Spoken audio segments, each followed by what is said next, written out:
Today we will travel to Nova Scotia. We will visit Peggy's Cove, Louisburg, and dive into the rich history of this beautiful province. My name is Michael Schutte and thank you for watching Painting the Island.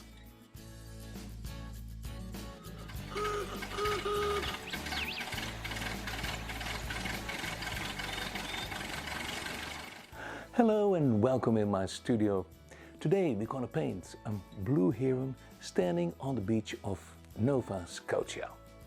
We start with the background, which is the sky. So let's go for it and at work. When we were camping on the beach at Cape Breton, I saw a blue heron waiting for hours in the cold water for a chance to pick a fish. And I decided then once I'm gonna make a painting of you. And today we're gonna do it. If you have painted with me before, you know I always make a standard foundation like the Dutch masters did. A glow on the horizon and above 3 different layers of phthalo blue. And above, at the top, a bit of grey, of maybe purple grey. By the way, I forgot to tell you that I made a drawing of the blue heron in English red after painting a greyish underlayer just to save some time. I will explain that painting for a camera is always a bit of a challenge because I stand in a strange body position as the camera needs to look over my shoulder. Now with a so-called freehand painting it doesn't matter too much, but with a complicated bird like the blue heron I really need to have the canvas straight in front of my nose, otherwise it will end up in a very strange prehistoric birdie.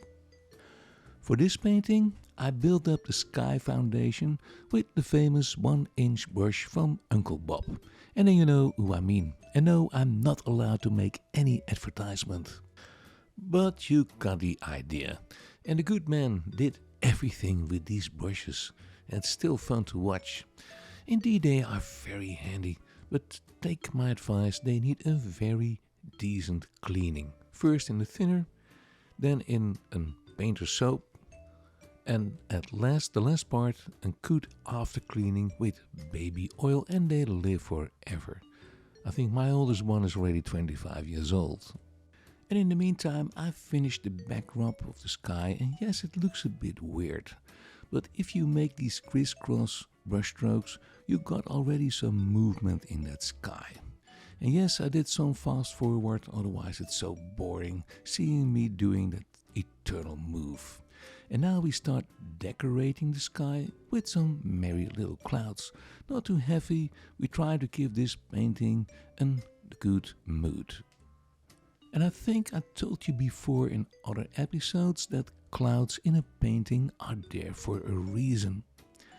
If I follow the diagonal from the right upper corner to the left corner below, the clouds will lead the spectator's eye to the bird.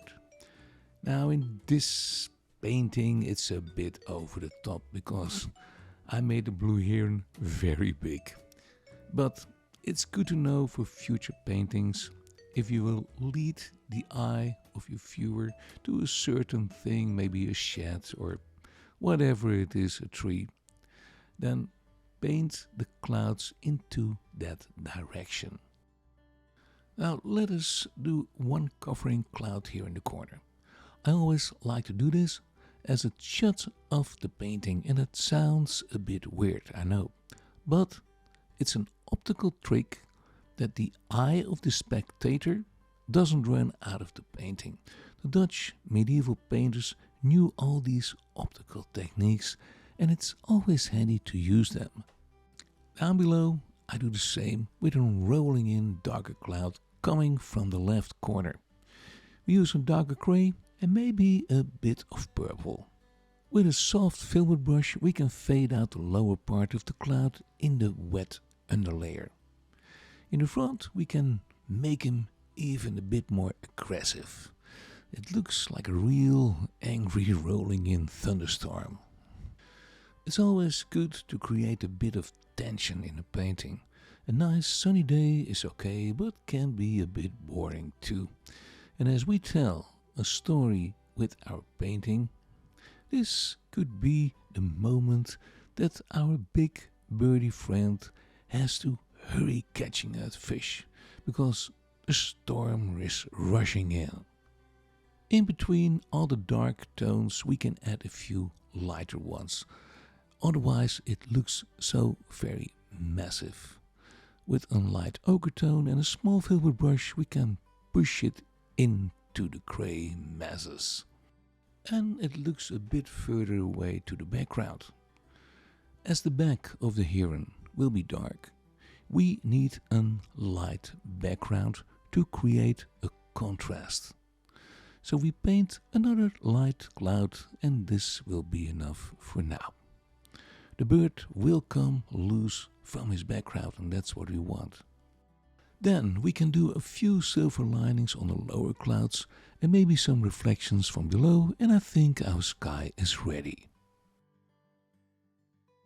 We created a nice rolling sky. There's something happening there. We lost a little bit of the birdie, but that we will get it back, don't you worry.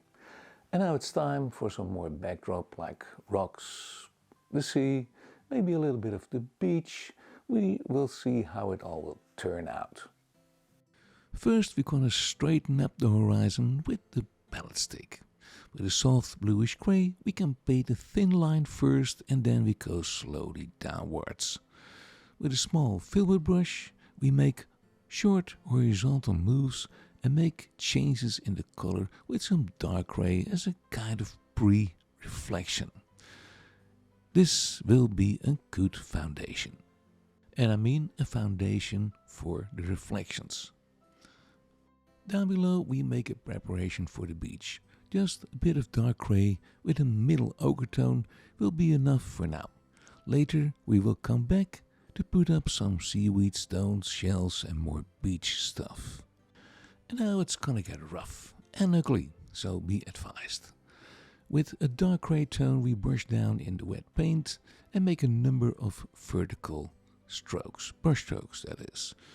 Also some lighter strokes as a reflection for the clouds, and in the left corner there will be a rock which is not there but he will be there. So we do a bit of green to the grey. With a paper towel we clean the brush as good as we can. Just squeeze it out. With soft gentle strokes we're gonna blend in the reflections, and this can be very tricky. If you push too hard you will spoil the effect.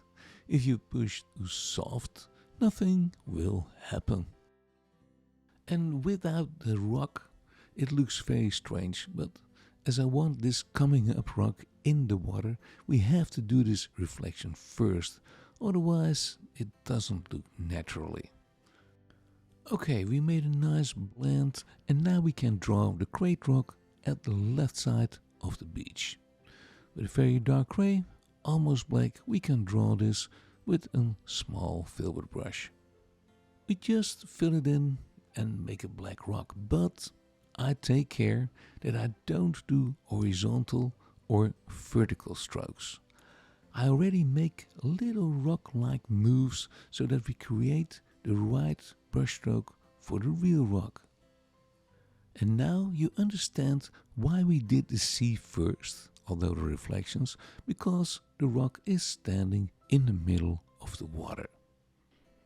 In the front we can do a few lighter rocks, otherwise it looks too flat.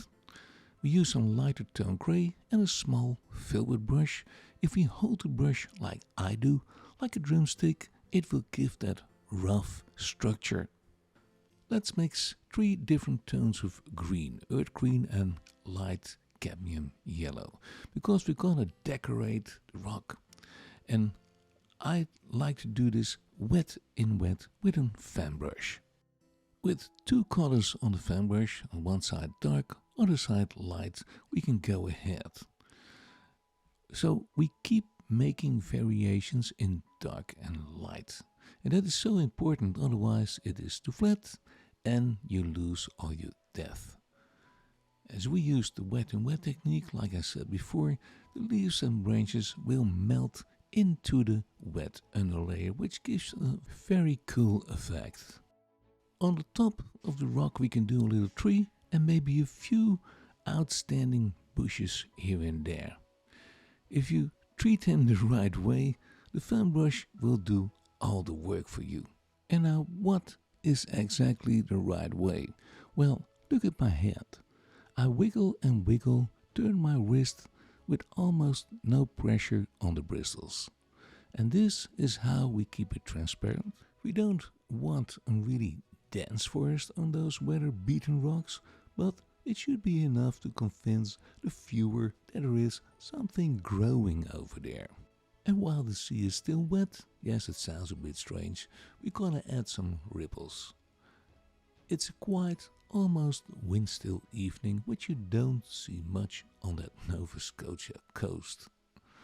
But for this subject, I choose for a nice, quiet, romantic evening.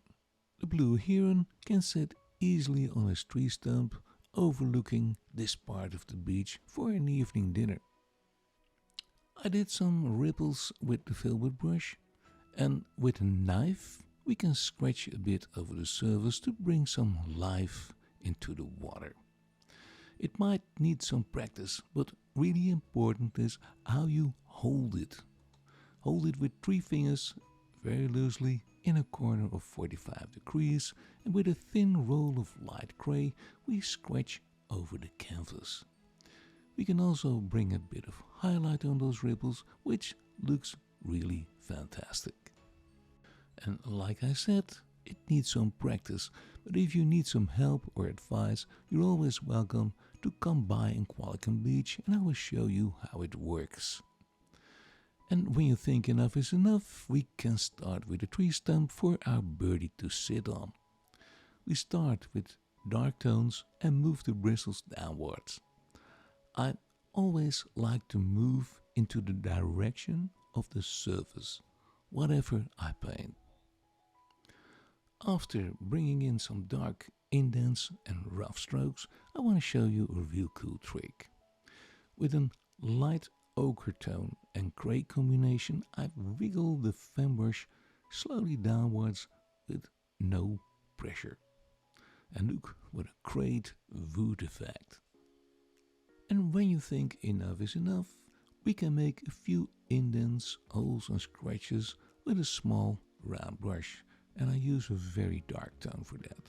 You never have enough little holes and indents where all kinds of little creatures live. In fact, we're looking here at a nature condo. A condo on the beach. Of course, the knife is the tool to make it rough, rotten wood. It couldn't be better. Only this corner is a little bit difficult to do, but it will work. I use a bit of ochre tone, a bit of grey, and I think for now it's enough. Let's put up some weeds on the beach. Just improvise a bit with very dark green, half hidden under sand and little rock. For this I use a little filbert brush and I shake it with little horizontal moves. It's almost time for a little coffee break. I promised you a story about Peggy's Cove in Nova Scotia. And yes, I found some footage of years ago when we were filming with one of the first so-called digital cameras. For us it was the first time we visited the maritime coast of Canada. Enjoy! More than 12 years ago, still living in Holland, we explored Nova Scotia. We arrived in Halifax half October and we were charmed by the harbor. The sun was still shining, but the forecast was doubtful, so we hurried to Peggy's Cove because I wanted to see it with sunshine. And sorry for the wobbly footage, as we were filming with one of the first digital cameras still running on tape in a totally wrong European format, but you will get the idea. When we arrived, it occurred to me that all the houses were balancing on rocks and they were beaten up by little stones who fly to the air during heavy storms, as we were told. Peggy's Cove Lighthouse is built on a bed of granite round rocks, as the first lighthouse of 1868 was destroyed by Hurricane Edna in 1954. We are looking at the replacement tower, who was automated in 1958. And the poor thing is pretty beaten up, as you can see. It had a lot of visual damage as we were there. And then there is the sea, the cruel sea, who has no pity with anyone who loses his balance and falls into these terrible currents. My sweet wife Else, however, is wise enough to stay away from the dangerous edges. Every year there are several visitors swept off the rocks by unpredictable waves. And your teacher? Well, against all odds, he is going down to study these terrible currents and waves from close by. There you go. Yes, this is how accidents happen. Don't do this. And then, with a sporty condition of absolute zero, he has to climb up all the steep and dangerous rocks again. And totally out of breath, steaming like a workhorse, he walks to the quiet harbor where it's still nice and quiet, and every shot is worth a painting. Where in the world do you find such romantic places? Really, I could sit here with a sketchbook and draw from early morning till the late evening. But for now that's impossible. We have captured last sun rays. The wind gets stronger and it's starting to rain. And look at this alley, it could be a film set. You need no props, everything is there for an exciting film adventure. But we have to hurry to the next attraction, Louisburg. We will show you that adventure a bit later in this episode. And yes, I can tell you that the rest of this little holiday was wet and cold. But if you look for adventure, you get what you deserve, as they say. Let's start with the birdie. A particular task is the beak. You may not make any mistake there, otherwise you are in deep trouble. So very carefully, with a stick as a ruler and a very small round brush, we bring in some dark tones. The lower part of the beak is a combination of dark yellow and alizarin crimson. And to make it more dark, I add sometimes a bit of burnt sienna. The beak of this fellow is a highly complicated piece of work. It's not straight. There are bumps, there are indents, he has nostrils, and it is not even. And that makes it an extremely hard subject. But we will succeed. The best we can do is painting the dark parts first with a very small round brush. We follow all the decos in the right direction, and a good advice is that you never do lines. Just keep sketching, and as this surface is a pack of feathers, you will create the right effect. I gave his eyes some orange, and that looks weird for now, but it will get better, I promise. Don't expect that you will get the real colors right away. It might cost a few layers. Another good advice is don't rush. Be patient, give yourself some time. Painting birds is always a challenge, but it's fun. It's fun too, and you will learn a lot. We go slowly downwards with some grey, and sometimes I dip my brush into the ochre tone also. With a light grey, we're gonna paint the bubbles and indents on the beak. We use a small round brush and move slowly over it, and my hand is leaning on the palette stick. And the paint is still too wet and transparent, but later we will come back to blend it in and finish it. The iris gets some orange and a bit of shadow with burnt sienna. In the middle we give it a dark pupil, and with a dot of very light grey, almost white, we give it a highlight. There you go, he's looking at us straight in the eye. Let's give the beak a few more lights, and also the lower part of the beak, although the edge. It gets a bit of highlight as it is sticking out just a bit, and we do this with the stick as a ruler. It's a bit tedious work, but we can do it. Then we go slowly to the lower part and give it first a kind of outline. It's safe to have a good outline so that we have a good construction of this crazy neck. It has this particular shape which makes no sense to us. So with the same small round brush we're gonna draw the neck first, and we can use a bit of gray, maybe in combination with a tiny bit of yellow ochre. And by the way, before we go on, some people ask me, Michael, I never see your brush dipping into the paint for another color. How is that possible? I think I told it before, I don't have a magic brush, and I cut away all my arm movements during the editing of this show. It's an extra 3 or 4 days work cutting away footage, but it's a bit easier to follow. Believe me, you don't want to see my big black arm shuffling over your screen. That is horrible. So now you can see me working without any interruption, which is a better viewing experience too. In the meantime, I'm laying some feathers over the dark gray, because after all, it's a feather pack. And sometimes I blend it in with a small fluffy brush to make it all nice and smooth, but not too smooth. And I leave the feathers alone to let it dry a bit, so we go downwards into his neck and start with more dark gray as an underlayer. And sometimes I add a bit of the ochre tone to add some warmth on his neck. And I know on the average the bird looks pretty light, but you will be surprised how much dark tones there are. On the average, the blue heron has a pretty dark greyish neck. The grey heron, however, has a lighter neck and lighter decorations.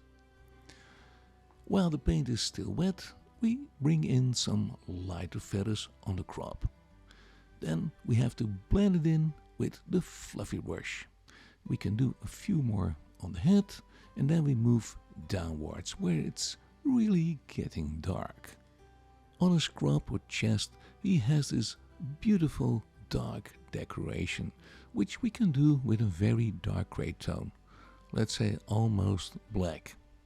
For now we can move on to the lower parts. And like I said, we're going darker and darker, almost black.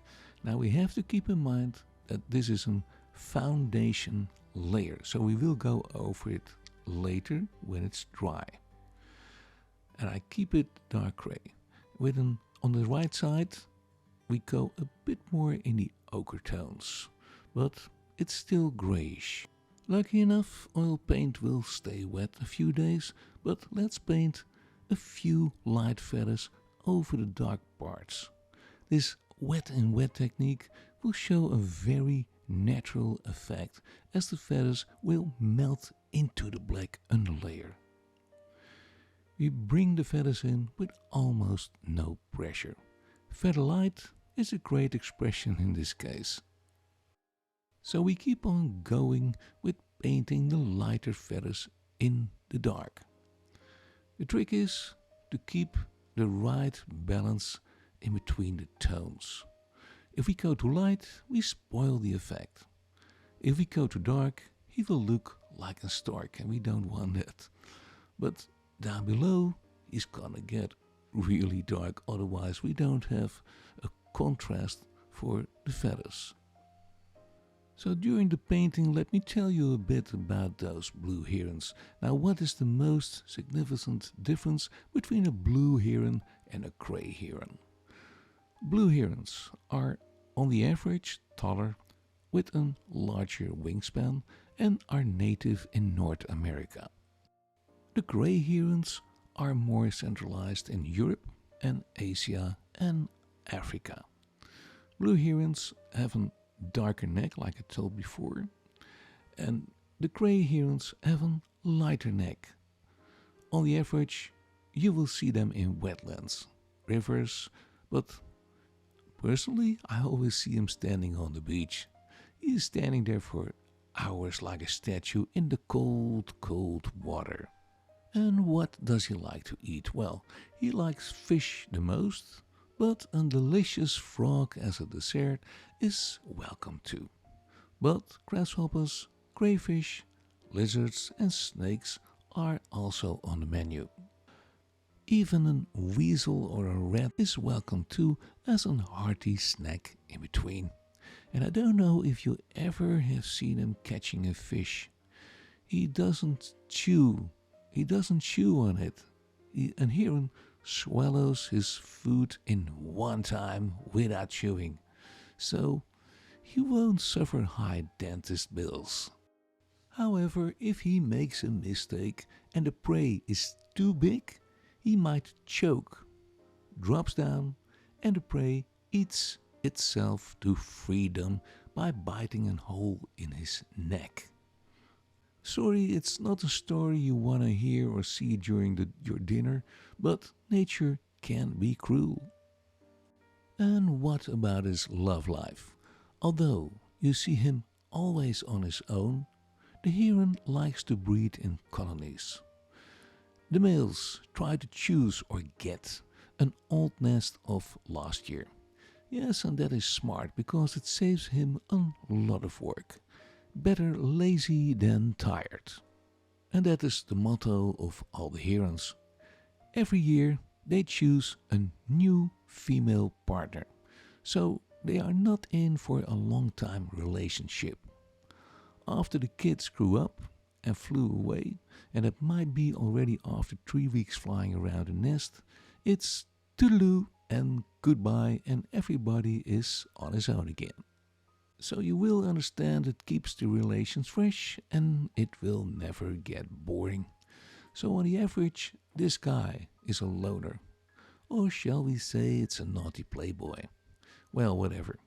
It's always fun to watch him and how he catches fish out of the cold, cold water. In the meantime, I've finished his bluish-gray raincoat, and before we start decorating, we're gonna work on his legs. But after so much painting, we might need a little break, and I'm gonna tell you about our adventures in Fort Louisburg. Relax and enjoy. Nova Scotia has a rich history. The Italian Giovanni Caboto, later named John Cabot, easier to pronounce by the way, was the first visitor on Cape Breton Island in the year 1497. This was the house where he was born in Italy, and with a small boat like this he conquered the ocean. You must be a hero to do this. Much later, in 1713, the French called the island Île Royale. They built the town of Louisburg and the fort to protect St. Lawrence Bay and the fishing grounds, the Grand Banks. However, in 1758, Louisburg was conquered by the British troops and completely destroyed. Much later, the fortress and town were reconstructed starting in 1961 and continued into the 1970s. Nowadays it's operated by Parks Canada as a living history museum. The site stands as the largest reconstruction project in North America. So let's step back in time and walk through this giant gate. Lucky enough, we could convince the soldier lady at the door that we are not spies, and we are impressed by the size of the fort, and right away we step into a sleeping room of the officers. To me it looks nice and cozy enough, a bit small, but at least there was a fire heating the place up. The common soldiers, however, had to lie side by side on this plank. So I think the chiropractor had a lot of work in these days. And like I said, the fort is huge, and that was also the weakness of this construction. When the English came with the thousands of soldiers in 1758, it was almost impossible to be everywhere for the French soldiers. Now let's take a look at the weapons of these days: a dagger, a sword, and a musket were the common weapons for the soldiers. In the heat of the fight, you had to clean the musket, stamp the gunpowder in the musket, put the bullet in the front, and if you were lucky and still alive, you had to put away your nerves, aim very well, and fire the gun.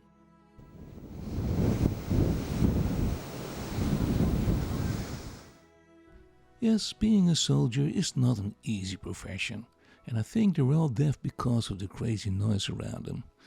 A more peaceful place is this room, where two beautiful ladies show how handwork was done in those days. The clothing is marvelous and the props are absolutely fantastic. A nice cozy box bed, and another lady is showing us how to do the art of bobbing lace. And watch the light. We were so lucky with this medieval light. One day I think I will make a painting of this lady. Really, this could be a painting of Vermeer. Let's walk into the kitchen where the kitchen chief is preparing a hearty lunch for the soldiers. For the boys, she's the most important person of the fort. For us, time to say goodbye and go back to our painting. We painted a cloudy sky, a calm sea and a beach. And now it's time to paint some feathers. But before we do that, first of all, we have to finish the legs. We will do the legs indeed, but as we always work from the back to the front, we have to do the lower part of the tail first. We keep it all dark, and this is a nice backdrop for all the inside feathers, which we will do later. We use a small round brush and keep it dark again. His baby pants are a bit reddish, so we can use a combination of the darkest ochre tone and a tiny bit of burnt sienna. With a bit more dark, we can add some shadow and move forward with the rest of the feathers. We do a bit of grey in the dark, but for now we don't do any light tones yet. And I know it looks all very grim and dark, but it will get lighter. We're just stapling layers. First of all, we're gonna paint his legs. We keep it all dark again because they are almost a silhouette against the light sky. We can use a bit of ochre and burnt sienna in the top and lower a bit of grey. And I don't know if you might have noticed it, but I had a little accident in the sky, and not a happy accident. Because I stand next to the painting instead of the front, I touch the sky lightly with dark grey. Yeah, what then? Well, I tried to work it away with a tiny bit of light grey, and the pinky is always the best fader to blend it in. Yes, the risk is always high if you paint against a light background. One little glitch and you are in agony town. Oil paint is always very forgiving, so most of the time we can work it away, little glitches. There is one thing to keep in mind: it has to be done while the paint is still wet. And boy, this guy has ugly toes. By dealing out legs and toes, he was standing back in line. His toes are even more uglier than my toes, and boy, I got ugly toes. Don't tell nobody. But they are very functional, his toes. He can stand for hours and hours in ice cold water, and he prefers 20 till 40 centimeter deep water. In Amsterdam, where I came from, we have a lot of blue herons nestling in the treetops of the canals. I told you already that they eat almost everything, but I remember one particular heron who stopped by a snack bar every day on the same time, 11 o'clock in the morning. And the owner of the snack bar, and he knew that, he gave him some fries and so now and then a fish or a fresh herring, and he loved it. He came every day at the same time and everybody knew him. They called him Casey, which is a flat Amsterdam. And by flat I mean a kind of slang Amsterdam name. Officially it's Kees, but we always say Casey. Casey became famous in the Amsterdam neighborhood, and he came back for years at the same snack bar. Now before we finish the bird, I discovered this sand plate 300 kilometers south of Halifax called Sable Island. If you see it from above, it looks like a snake. It is a grim, windy plate with only a station and a bunch of wild horses who live there all by themselves. It became famous, or rather infamous, because of all the ships who were ripped apart during terrible heavy storms. Now before you start diving, you better listen first to this.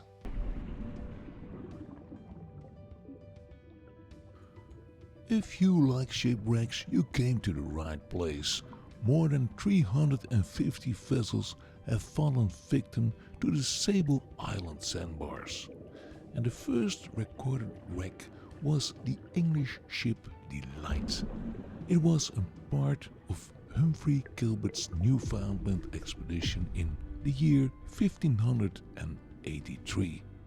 Oh, and who are you, little fellow? Oh boy, it's gonna get crowded here. Good day, gentlemen. Not nice meeting you. Sable Island knows a lot of ship accidents. It lies 219 kilometers from Nova Scotia in the North Atlantic Ocean. Major Timothy Hyrie and 25 men wrecked on the island on a cold day in November 1778. The crew was stranded on the island for the winter, and they had to wait till April 1779 before they were rescued and brought back to Halifax. So that was a cold, long winter. Join the Navy, they told us. You see something of the world, they told us. Yeah, you will get frozen. That's what they didn't tell us. Yes, that must have been quite an adventure, stranded with so many people on a sand plate with nothing, and I mean nothing. No telephone, no computers, no food. Those people were masters in survival. And we, sitting in a comfortable room with heating and all the comfort which we take for granted, we gonna decorate our heron. First of all, I want to give him that cool head deco, which was later used for decoration the heads of the sailors in that time slot. We use a small round brush and very carefully with a bluish grey color we can give him this special deco. Let's paint some light feathers. We use a small round brush and paint feathers around his neck. On this spot he needs a bit more light, so we use a very light ochre tone. And in the front he got that fantastic black and white deco, which we can easily paint with a very dark grey. We will go in with light feathers in grey and ochre tones. So we do the dark part first, and then we go into the light feathers, which are overlapping the dark. I know it's a bit of work, but very rewarding. His body needs a few dark feathers, and that is what we're gonna do now. With a dark grey bluish tone, we can paint all the dark feathers. Pay attention that we follow the right direction with the brushstroke. I think it's time for a little break. And this is the place where all the creativity happens, our beautiful studios in Qualicum Beach. I teach there music and art, and my wife Els card making and scrapbooking. I would love to show you my paintings just to get some inspiration, and I understand that for a lot of you Qualicum Beach is not next door, but if you happen to be on Vancouver Island, just hop in for a chat and take a look around. And of course, you are always welcome if you need some advice about materials, maybe color mixing, or whatever you want to know about art and music.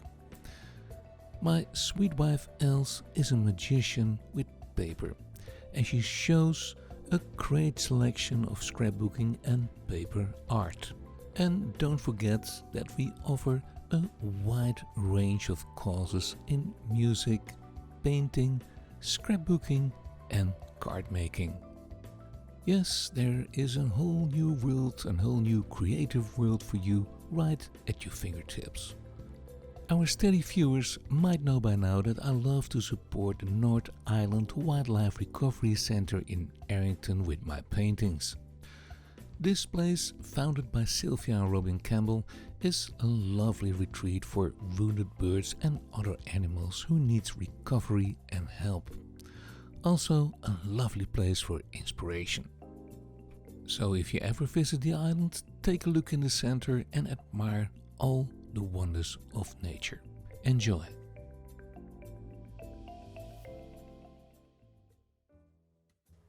From Arrington we are back in Nova Scotia.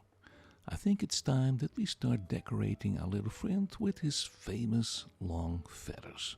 We can use a combination of light grey and a light ochre tone.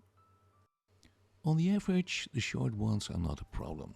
The long ones, that is a different thing. The right technique is that you lean on the stick and let the stick slide downwards along the wood of the canvas. These long feathers are always dirty and muddy, sometimes bloody, so they stick together and don't look very manicured. On his back is a whole bunch of light feathers, and that is pretty easy to do. This particular heron on the beach of Nova Scotia was pretty big, and I had the impression that he was drying his feathers in the wind, so he's a bit blowing up his wings. So it appears a bit bigger than usual, but yes, so from close by it is a very magnificent animal. It gives us the space to have some more fun with his feathers. We keep brushing downwards with a small round brush till we meet the long feathers. And now we have to do the trick with the stick. Just slide it downwards along the corner of the canvas and it will go smoothly, but I admit it's tricky. Now let's give his underpants a bit of light. Actually, it's an backlight. His upper shanks get some light also, and maybe we can do a few feathers here and there. On his side, we can give him more light feathers. And I think we're almost done with this heron. I will tell you another little secret. This summer you can see the blue heron on the Thursday market in Qualicum Beach, as we are in front of our lesson center participating this market. So I'm looking forward to have a nice chat with you. Most of the time the weather in July and August is very good, so it's always a very pleasant evening market. On the beach we can put a few little stones or shells and give the edges of the incoming waves a kind of highlight. The last thing we can do is make the old tree trunk a bit more rough with a few outsticking pieces of bark. Or maybe an extra hole in the wood as a condo for a little animal or insect, who knows. For now, this painting is completed. Enjoy! Our birdie is ready to fly away, or maybe to do some fishing. I hope you enjoyed the show. Take a look at our website. Till the next time, and keep on painting!